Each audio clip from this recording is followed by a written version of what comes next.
Nunca vou esquecer o som da voz do meu pai quando ele ligou para me dizer que a minha vida estava prestes a ser roubada. A família da sua irmã vai se mudar para a sua casa de praia na semana que vem, disse ele. Não foi um pedido, foi um anúncio. Como se eu não tivesse passado 12 anos suando sangue e fazendo sacrifícios para comprar aquela propriedade de frente para o mar, avaliada em 10 milhões de reais. Como se eu não tivesse estruturado a compra através de uma holding patrimonial especificamente para que minha família não a encontrasse. Mas, de alguma forma, eles encontraram. Nós já avisamos a eles que podem se mudar, acrescentou minha mãe no viva voz.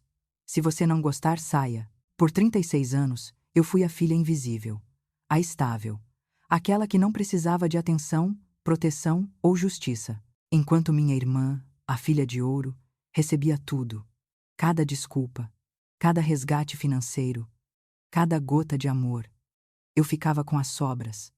Eu deveria ter gritado, deveria ter ameaçado, deveria ter dito algo. Em vez disso, disse uma única palavra: ok. Eles pensaram que eu era fraca, submissa, o mesmo capacho que sempre fui. Eles não tinham ideia de que eu passaria a semana seguinte preparando algo especial para a chegada deles. Não tinham ideia do que eu havia descoberto. Não tinham ideia de que o presente esperando na minha mansão exporia segredos que eles esconderam por 20 anos. Segredos que destruiriam tudo o que construíram. Porque aqui está o que eles esqueceram. A filha invisível vê tudo. E o que estou prestes a fazer, eles nunca verão chegando. Fique comigo, porque essa história termina com uma justiça tão perfeita que fará você acreditar no karma novamente. Meu nome é Lara Mendes. Tenho 36 anos e sou analista financeira. Construí uma vida do nada, apenas com disciplina e silêncio. Durante a maior parte da minha existência, fui o que minha família chama de ajuizada, que é apenas uma maneira educada de dizer que sou a filha com quem eles não precisam se preocupar. Mas estabilidade, aprendi, é apenas outra palavra para invisível. Nem sempre fui invisível. Havia uma fotografia que eu amava, tirada quando eu tinha 8 anos, parada entre meus avós no jardim deles em Petrópolis. O braço da minha avó envolvia meus ombros e meu avô olhava para mim com uma expressão de puro orgulho. Estávamos todos rindo de algo, nossos rostos iluminados de alegria. Lembro-me daquele dia claramente. O cheiro das rosas da minha avó, o calor do sol da tarde, a sensação de ser completa e incondicionalmente amada. Aquela fotografia desapareceu na semana seguinte à morte dos meus avós. Eu tinha 14 anos. Procurei por toda parte. Meu quarto, o corredor, a sala de estar onde costumava ficar sobre a lareira. Quando finalmente perguntei à minha mãe onde estava, ela me olhou com uma expressão que eu nunca tinha visto antes. Fria, quase assustada. Guardamos as coisas deles, disse ela. É hora de seguir em frente. Quando insisti, perguntando por que não podíamos mais falar sobre eles, meu pai interveio, com a voz ríspida e final. Seus avós se foram, Lara. Pare de viver no passado. Eu não entendi na época, mas aquele foi o momento em que tudo mudou. Antes de morrerem, eu era querida. Depois, tornei-me um problema a ser gerenciado. 2 anos depois, minha irmã nasceu. A partir do momento em que a Bia entrou no mundo, ela se tornou o sol ao redor do qual nossa família orbitava. Meus pais arrulhavam sobre cada marco dela, fotografavam cada momento, celebravam cada conquista, não importava quão pequena. Enquanto isso, eu me formava com honras, trabalhando em 2 empregos para pagar a faculdade e sendo voluntária. Ninguém notava. Ou se notavam, diziam algo como: bem, a Lara sempre foi boa em se cuidar sozinha. A frase se cuidar sozinha parece positiva, até você perceber que é realmente um código para não vamos te ajudar. Aos 16 anos, enquanto meus pais compravam uma brinquedoteca personalizada para a Bia, fui informada de que não haveria dinheiro para minha mensalidade na faculdade. Você é desenrolada, disse meu pai. Você vai dar um jeito. E eu dei. Trabalhei em 3 empregos. Me inscrevi em todas as bolsas de estudo possíveis e paguei minha própria universidade federal, morando em um apartamento minúsculo dividido com 2 colegas. Minha formatura foi numa terça-feira. Meus pais não foram. A Bia tinha uma apresentação de balé que era imperdível. O padrão continuou durante meus 20 anos. Toda vez que eu tentava compartilhar boas notícias, uma promoção, um investimento bem-sucedido, um marco profissional, a conversa mudava de alguma forma para a Bia. As dificuldades dela em encontrar a carreira certa, seu casamento caro que precisava de financiamento, seu sonho de abrir um negócio que exigia capital, e de alguma forma, cada uma dessas necessidades se tornava minha responsabilidade. Lara, você está indo tão bem financeiramente, minha mãe dizia, com aquele tom que fazia a recusa parecer crueldade. Sua irmã precisa de ajuda com a entrada da casa dela. Você pode dispensar 50 mil reais, não pode? Família ajuda família. Eu mantinha um registro. Sou analista financeira. Números são minha língua, e eu precisava ver a verdade escrita.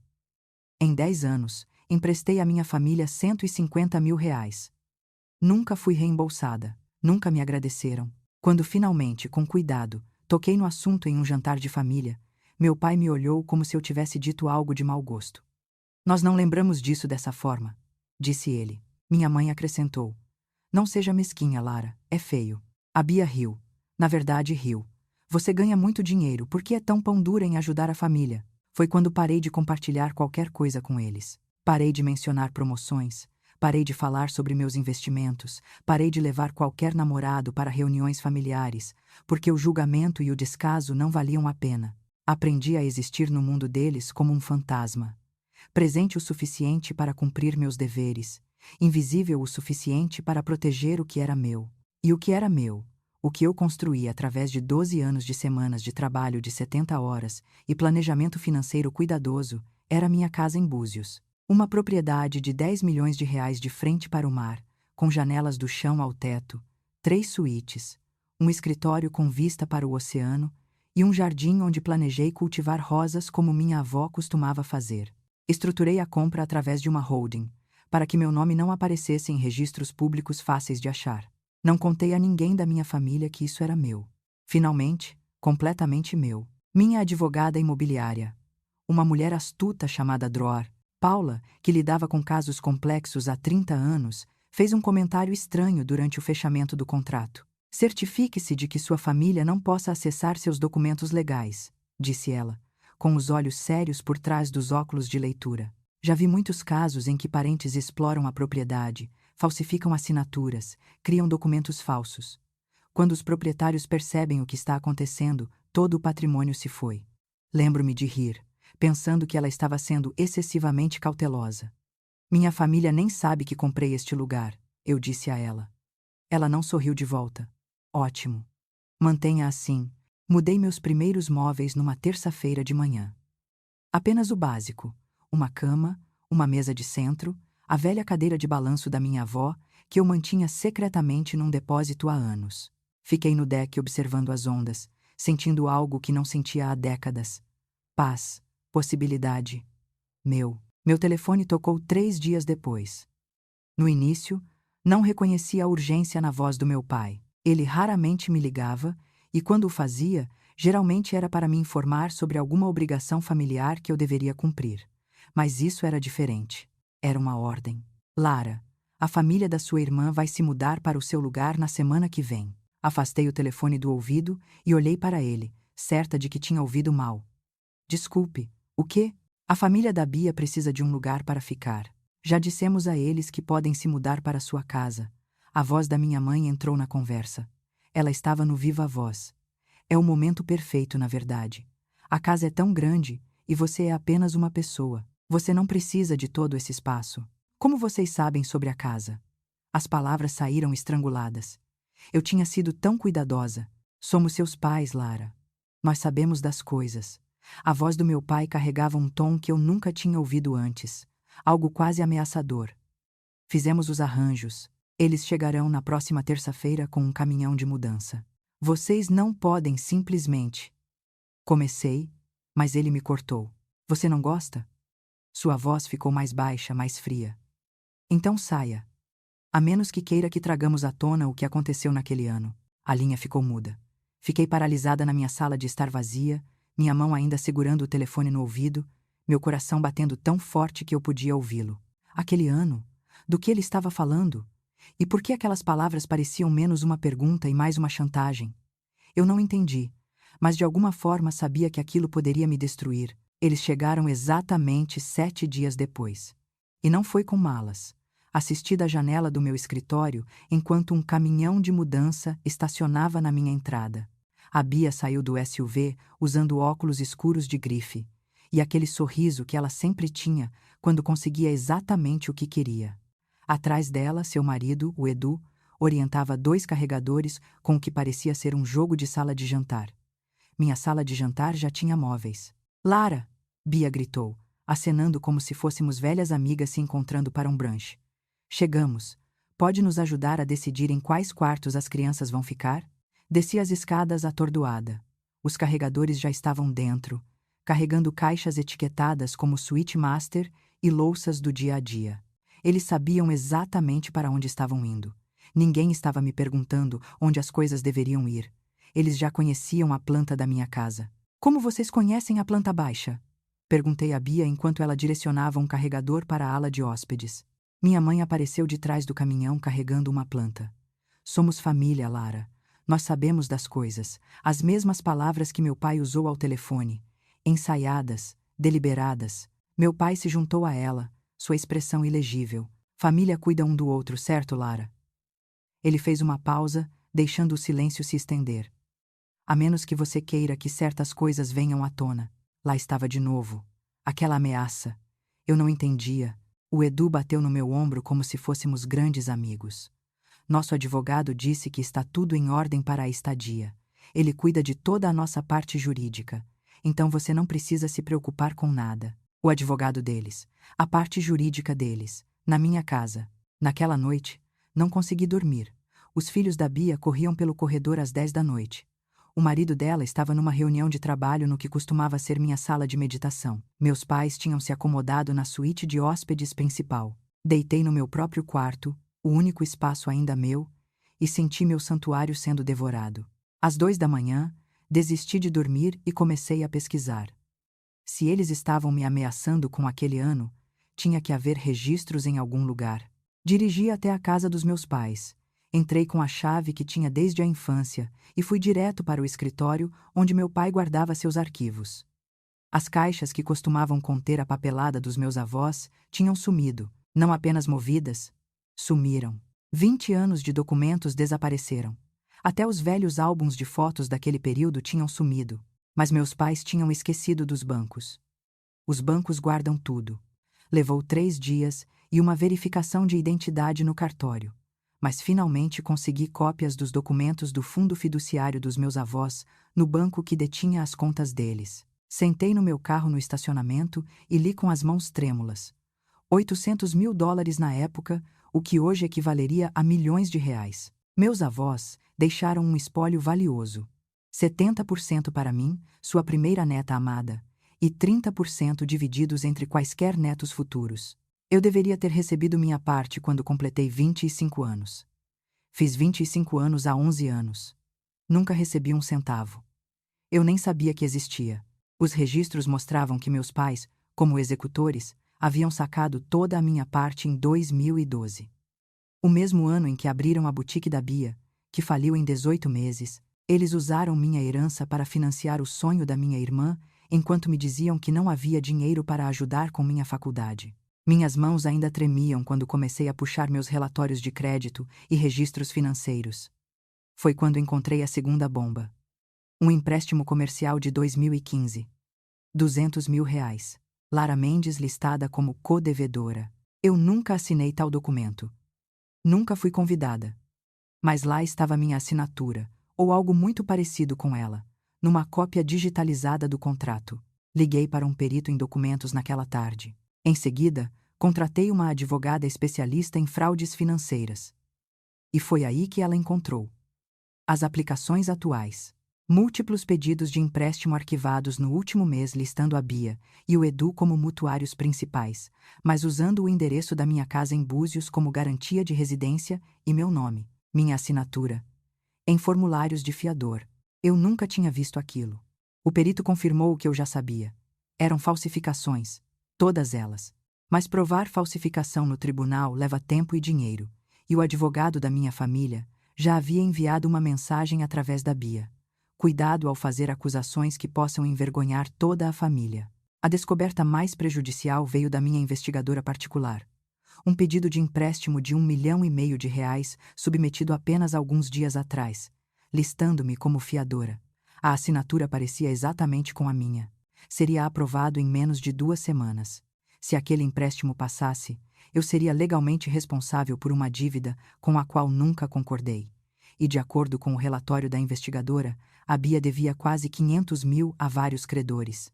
Ela estava enfrentando a execução hipotecária de sua própria casa.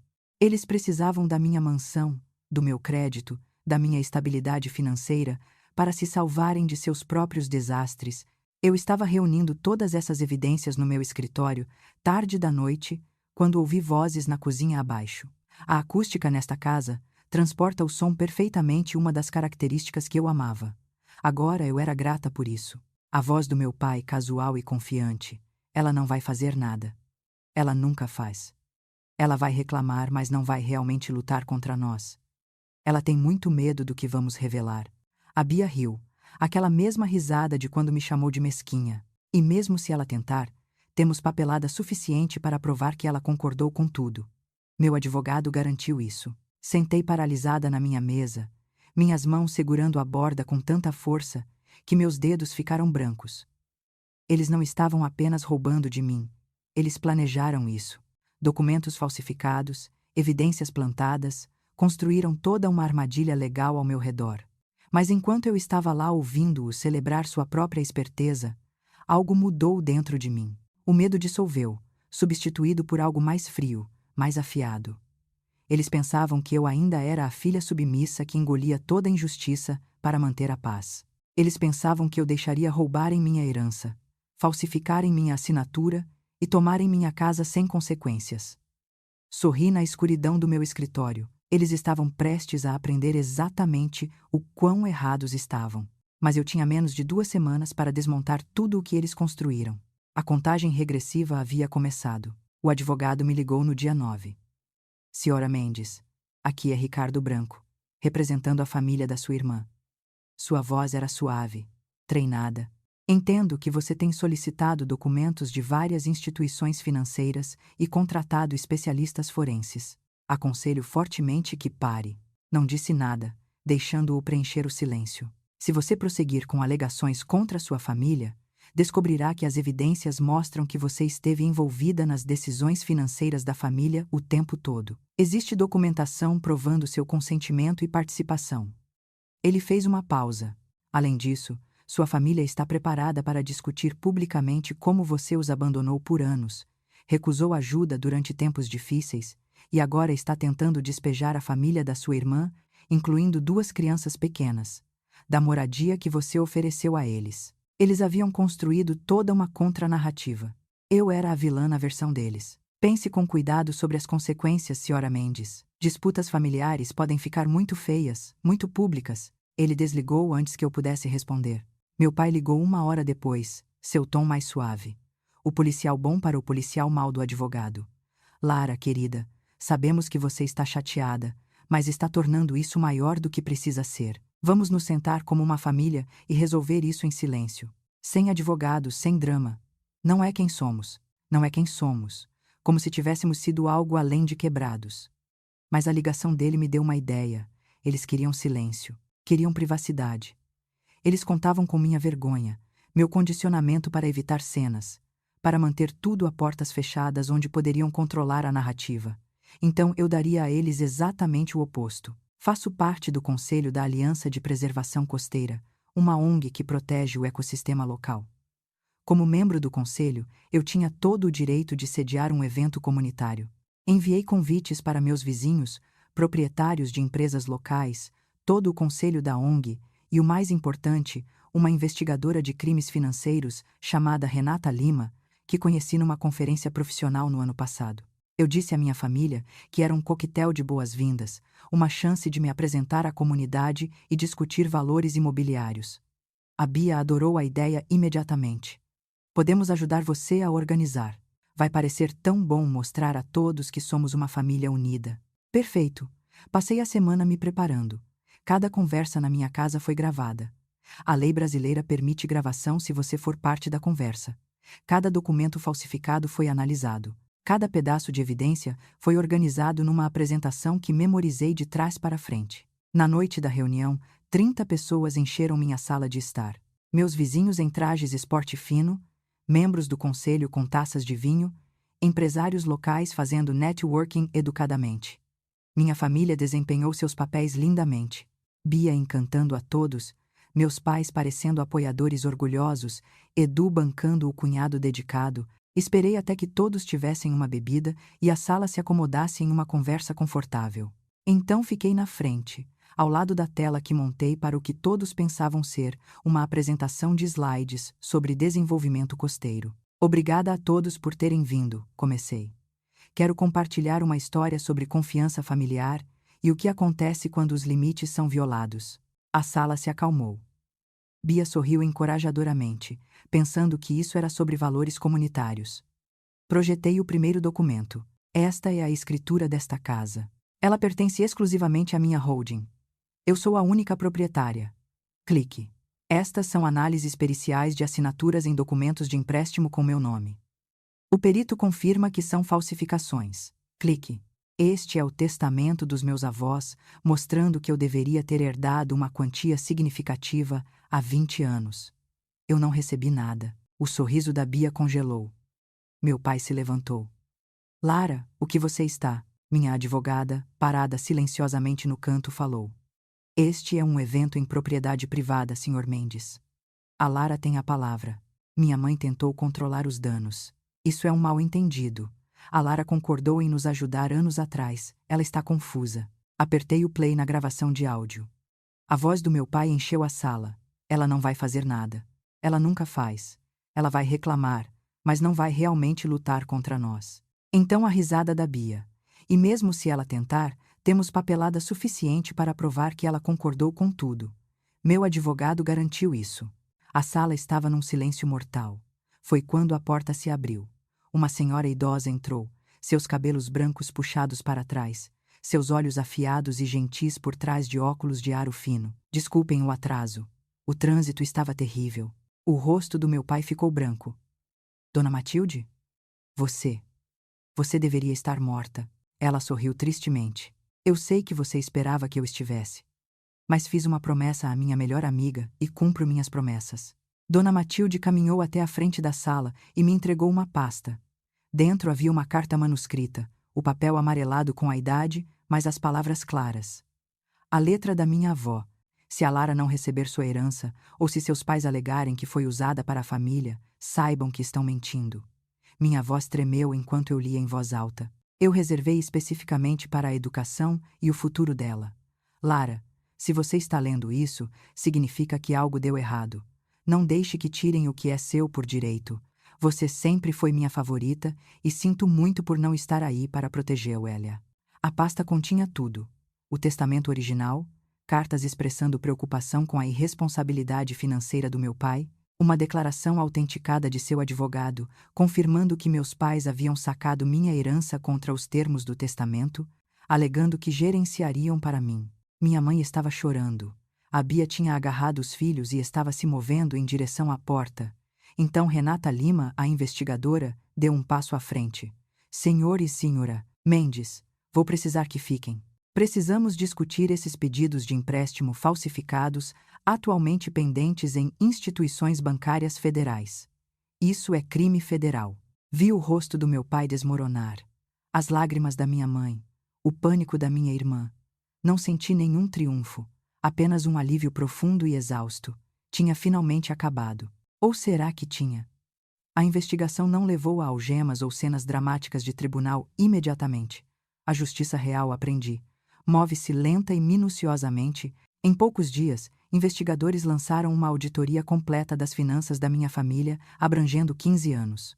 O pedido de empréstimo milionário foi imediatamente rejeitado e sinalizado por fraude. Os credores da Bia, descobrindo que tinham sido enganados sobre as garantias, aceleraram os processos de execução hipotecária da casa dela. Meus pais não foram presos na hora, mas foram indiciados e informados de que qualquer ação civil que eu tomasse seria apoiada por evidências de fraude financeira sistemática. Eles ficaram com o nome sujo em todos os órgãos de proteção ao crédito e banidos de operações financeiras. A Bia perdeu seu cargo de diretora de marketing 2 semanas depois, não por acusações criminais, mas porque seu empregador não podia manter alguém cujo julgamento e ética eram publicamente questionáveis. Quando soube, Senti uma pontada de algo, não exatamente simpatia, mas o reconhecimento de quão completamente o mundo deles estava desmoronando. As 30 testemunhas na minha reunião incluíam pessoas conectadas aos círculos sociais da minha família.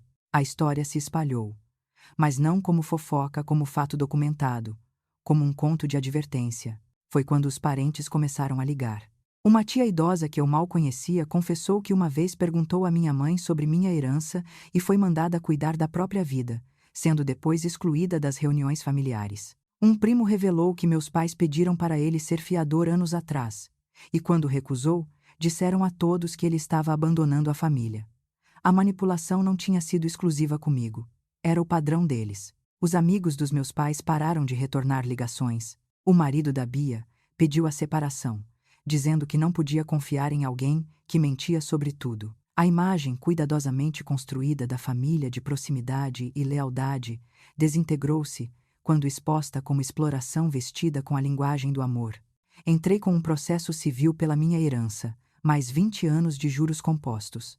Totalizava cerca de 6 milhões de reais. Obtive uma ordem de restrição, impedindo-os de acessar minha propriedade ou usar meu nome financeiramente. Troquei todas as fechaduras, fechei qualquer conexão que permanecesse aberta e enviei notificações formais a todas as instituições relevantes. Quando soube que a casa dos meus pais estava em risco, não intervi.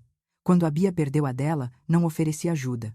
Minha advogada perguntou se eu tinha certeza. Não estou tentando destruí-los, eu disse.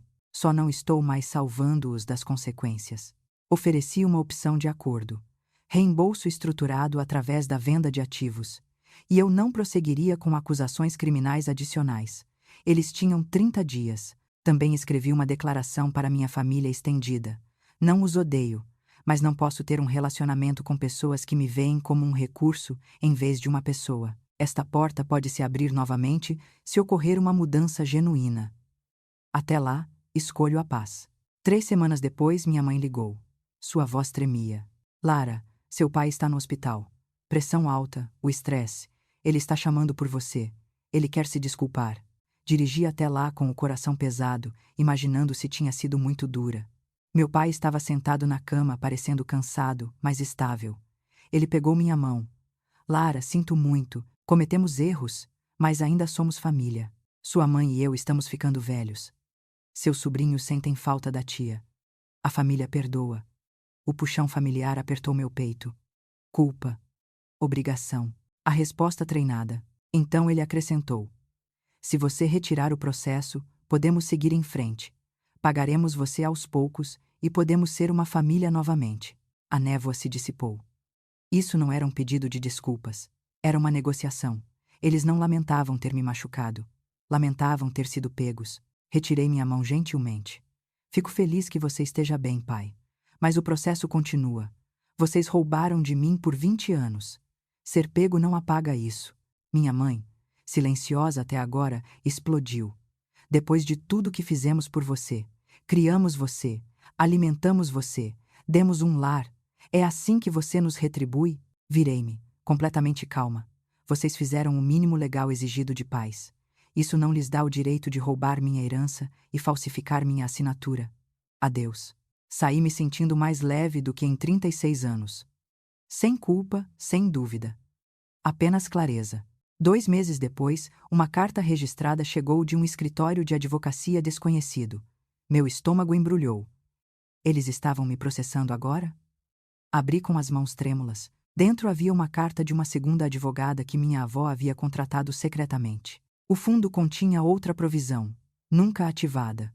800 mil reais designados para a cura e liberdade de Lara, a serem liberados apenas depois que ela se defendesse. A letra da minha avó apareceu em uma nota no final. Se você está lendo isso, significa que encontrou sua força. Eu sempre soube que encontraria. Este dinheiro não é para eles. É para você construir a vida que merece. Sentei no meu deck com vista para o oceano, lágrimas escorrendo pelo meu rosto. Mas pela primeira vez em décadas, não eram lágrimas de dor. Eram lágrimas de ser vista. Finalmente, completamente vista. Sentei com a carta da minha avó por 3 dias, lendo-a repetidamente, sentindo o peso das palavras escritas há 2 décadas por alguém que sabia exatamente o que aconteceria. Minha advogada ligou no quarto dia. Lara, esse dinheiro é legalmente seu. É completamente separado do acordo. Você deve reivindicá-lo. Olhei para o oceano, observando as ondas rolarem com seu ritmo eterno. Eu já estava recebendo milhões do acordo. Eu tinha minha carreira, minha casa, minha paz. O que mais dinheiro realmente me daria que eu já não tivesse? Quero usá-lo para iniciar uma fundação, disse a ela. Assistência jurídica para pessoas lidando com exploração financeira familiar. Quero chamá-la de Fundação Ana Mendes, em homenagem à minha avó. Houve uma longa pausa. Você vai doar tudo? Minha avó disse que esse dinheiro era para minha cura e liberdade. É isso que me cura. Saber que outras pessoas não terão que lutar sozinhas como eu fiz. E eu já sou livre. Não preciso de mais dinheiro para provar isso. A fundação foi lançada 2 meses depois. Começamos pequenos, mas começamos. Enquanto isso, recuperei minha casa não apenas removendo fisicamente os pertences da minha família, mas transformando-a em algo verdadeiramente meu. Encontrei aquela fotografia de infância, a minha com meus avós no jardim, numa caixa que guardei por anos, mandei restaurar profissionalmente e pendurei na minha sala de estar, onde podia vê-la todos os dias. O sorriso da minha avó, a expressão orgulhosa do meu avô, a garotinha que eu costumava ser antes de aprender a desaparecer. Pintei o quarto de hóspedes de um azul petróleo profundo que minha mãe sempre chamou de muito ousado. Adotei um cachorro resgatado, uma mistura gentil de Golden Retriever chamado Max, apesar da voz da Bia na minha cabeça dizendo que era egoísmo, pessoas solteiras terem animais de estimação. Criei um escritório em casa com vista para o oceano e descobri que, sem o peso da obrigação familiar me esmagando, minha mente estava mais clara, mais afiada, mais criativa do que fora em anos. Comecei a realizar pequenas reuniões, reais, com pessoas que genuinamente se importavam comigo, colegas que respeitavam meus limites, vizinhos que testemunharam minha coragem e estenderam a mão com apoio sincero, alguns parentes distantes que enviaram mensagens atenciosas, dizendo que entendiam por que eu tive que tomar uma atitude. Pela primeira vez na minha vida adulta, eu tinha pessoas no meu espaço que não queriam nada de mim, exceto minha companhia. A diferença era impressionante. 4 meses após o lançamento da fundação, recebi um convite para falar em um centro comunitário sobre alfabetização financeira e limites familiares. Meu primeiro instinto foi recusar, mas então pensei na carta da minha avó, na crença dela de que eu encontraria minha força, e disse, sim. A sala estava cheia quando cheguei. Principalmente mulheres, muitas delas com mais de 50 anos, usando expressões que eu reconhecia. Rostos que passaram décadas acomodando, sacrificando, colocando todos os outros em primeiro lugar. Por anos, comecei, minha voz mais firme do que eu esperava, eu acreditei que boas filhas se sacrificam infinitamente. Pensei que estabelecer limites significava que eu era egoísta ou fria. Vi cabeças assentindo. Elas entendiam. Mas aqui está o que aprendi. Você pode amar sua família sem permitir que eles te destruam. Limites não são traição. São autorrespeito. E você não deve a ninguém acesso ilimitado aos seus recursos, sua casa ou sua paz, apenas porque compartilham o mesmo DNA. Contei tudo a elas. A herança roubada, as assinaturas falsificadas, a manipulação sistemática. Mas também contei sobre Dona Matilde entrando por aquela porta com a carta da minha avó, sobre a escolha de criar uma fundação em vez de ficar com o dinheiro. Sobre aprender que a cura não exige que as pessoas que te machucaram peçam desculpas ou mudem. A coisa mais difícil que fiz não foi confrontar minha família, admiti. Foi perdoar a mim mesma por todos os anos que fiquei em silêncio, por todas as vezes que aceitei menos do que merecia. Mas você pode começar a criar limites hoje. Nunca é tarde demais para escolher a si mesma. A ovação de pé me assustou. Depois, dezenas de mulheres se aproximaram com suas próprias histórias. Mães que roubaram o dinheiro da faculdade dos filhos, irmãos que falsificaram nomes em hipotecas, pais que usaram a culpa como arma para manter o controle. Cada história era diferente, mas o padrão era sempre o mesmo: exploração vestida de lealdade familiar. Minha avó estava certa. Meu propósito não era apenas sobreviver, era mostrar aos outros que eles também podiam sobreviver. 6 meses após aquela primeira reunião na minha casa, sento na minha varanda assistindo a outro pôr do sol pintar o céu em tons de dourado e rosa. Não tenho notícias dos meus pais desde o hospital. Minha advogada me diz que eles fizeram o primeiro pagamento do acordo. A Bia mandou uma mensagem há 3 meses. Espero que esteja feliz agora. Essa eu não respondi. Não sinto mais raiva deles, mas também nenhum desejo de reconectar. Talvez algum dia, se demonstrarem mudança genuína. Ou talvez não. De qualquer forma, sei que ficarei bem. Meu telefone vibra. Um e-mail da fundação. Ajudamos nossa primeira cliente, uma mulher de 42 anos, cujos pais falsificaram o nome dela num empréstimo consignado. Ela está escrevendo para me agradecer. Por causa da sua história, eu soube que não era louca ou ingrata. Eu soube que tinha o direito de me proteger. Obrigada por me mostrar que é possível amar minha família de uma distância segura. Salvei o e-mail e abri meu laptop. Tenho escrito um livro de memórias, provisoriamente intitulado A Filha Invisível. Finalmente estou pronta para abordar o capítulo mais difícil, aquele sobre o perdão. Não o tipo em que absolvo minha família de seus erros, mas o tipo em que absolvo a mim mesma da culpa por escolher a paz. Digito a primeira linha. Meu nome é Lara Mendes, e esta é a história de como aprendi que ser uma boa filha não significa ser capacho.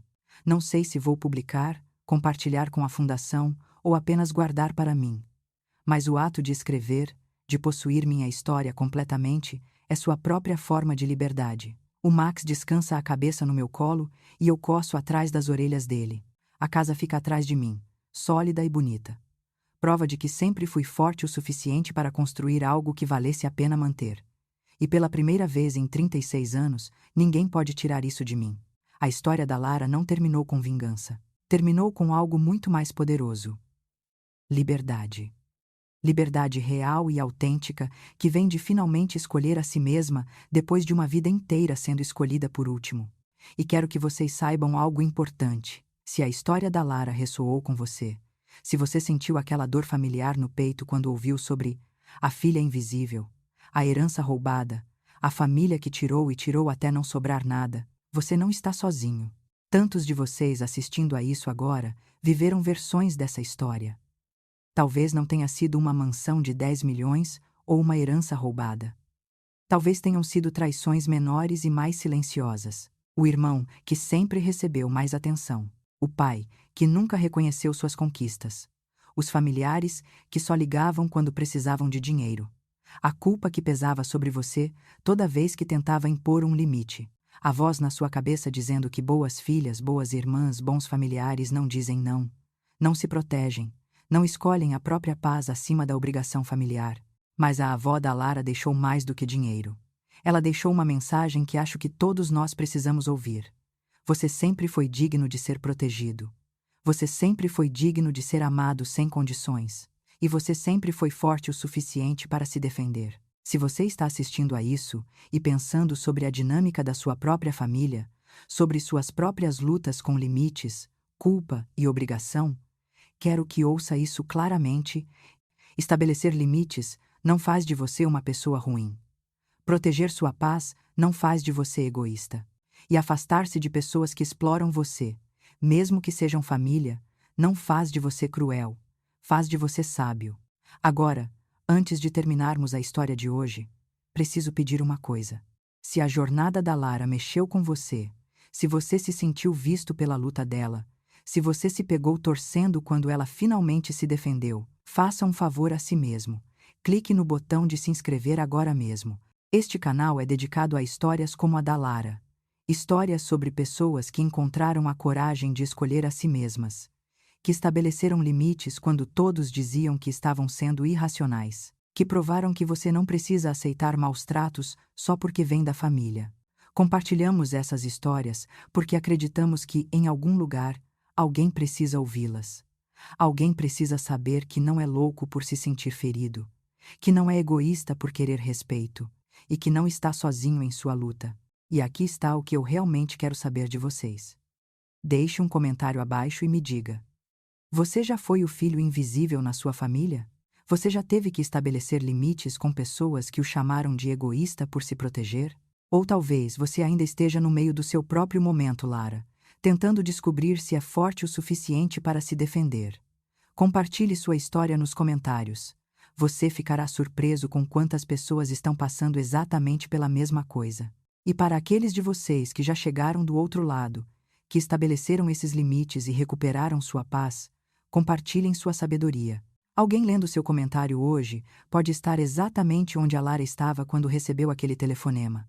Assustado, confuso, mas prestes a encontrar sua força. Eu também quero ouvir isto. O que você teria feito na situação da Lara? Você teria confrontado sua família em particular ou teria feito o que a Lara fez e exposto tudo publicamente com testemunhas? Você acha que ela deveria ter dado à família uma segunda chance? Ou ela estava certa em manter esses limites mesmo quando o pai estava no hospital? Não há resposta errada aqui. Cada situação familiar é única, e o que funcionou para a Lara pode não funcionar para todos. Mas estou genuinamente curiosa sobre suas perspectivas, porque essas conversas importam. Elas nos ajudam a pensar com mais clareza sobre nossas próprias situações. Se você encontrou valor na história da Lara, clique no botão de curtir. Isso me diz que você quer mais conteúdo como este e ajuda outras pessoas que precisam ouvir essas histórias a encontrar este canal. Compartilhe este vídeo com alguém que possa precisar ouvi-lo. Talvez você tenha um amigo que está sempre colocando todos os outros em primeiro lugar. Talvez você conheça alguém que está lutando com limites familiares agora. Envie este vídeo para eles. Às vezes, precisamos ver a história de outra pessoa para entender a nossa. E se você ainda não ativou as notificações, ative para nunca perder uma história, porque na próxima semana trarei outra que acho que você achará incrivelmente poderosa.